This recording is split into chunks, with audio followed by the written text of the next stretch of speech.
आणि मला दुसरं सांगायचं, मला बाबासाहेबांनी काय दिलं तर दुसरं दिलं शिक्षणाचा अधिकार. ज्यावेळेस बाबासाहेबांनी मंत्र दिलाय, शिका, संघटित व्हा आणि संघर्ष करा, हे मंत्र फार महत्वाचं आहे. आज आपण बघतो अमेरिका, इस्रायल आणि इराणचं युद्ध चालू असताना सर्वात मोठा अमेरिका म्हणतो की माझ्याकडे अनुभव आहे, आमच्याकडे मोठमोठी हत्यार आहे. परंतु जगाकडे कितीही मोठी हत्यार असू द्या हो, परंतु आपल्याकडे सर्वात महत्वाचं हत्यार म्हणजे बाबासाहेबांनी तुम्हा आम्हाला सर्वांना शिक्षणाचा हत्यार दिलाय आणि या शिक्षणाच्या हत्यारावर आपण सर्व मोठी क्रांती करू शकतो. आणि बाबासाहेबांनी दुसरी गोष्ट म्हणजे मला शिक्षणाचा अधिकार बाबासाहेबांमुळे मिळाला. तिसरं काय सांगायचं तर तिसरं मला आत्मसन्मान बाबासाहेबांनी दिला. आत्मसन्मान म्हणजे मी ज्या जातीत जन्मलो ती जाती श्रेष्ठ आणि कनिष्ठ नसते.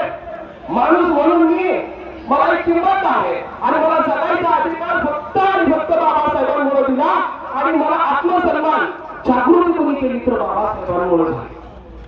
विचार करा, बाबासाहेबांचा 14 एप्रिलला जन्म झाला नसता तर आपण सर्वजण या पिढ्यांमध्ये अजून तसंच खंजून पडलो असतो, गुलाम म्हणून गुलाम राहिला असतो. आज सकाळी मी बाबासाहेबांची पोस्ट करताना लिहावंच वाटलं.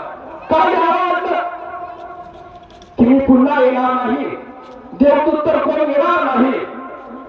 तर काय करायचं आहे, तुम्हा आम्हाला सगळ्यांना चळवळी म्हणून उभा करायचा आणि क्रांती करायच्या. परत लिहावंसं वाटलं, बाबासाहेबांना थँक्यू म्हणावंसं वाटलं, त्यांना डिअर म्हणावंसं वाटलं.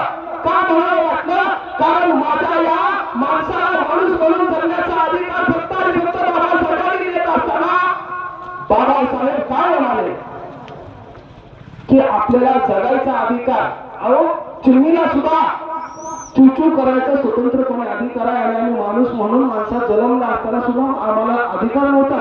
अहो ज्या तळ्यातली पाणी कुत्री मात्र प्यात होती ते पाणी प्यायला सुद्धा आम्हाला अधिकार नव्हता.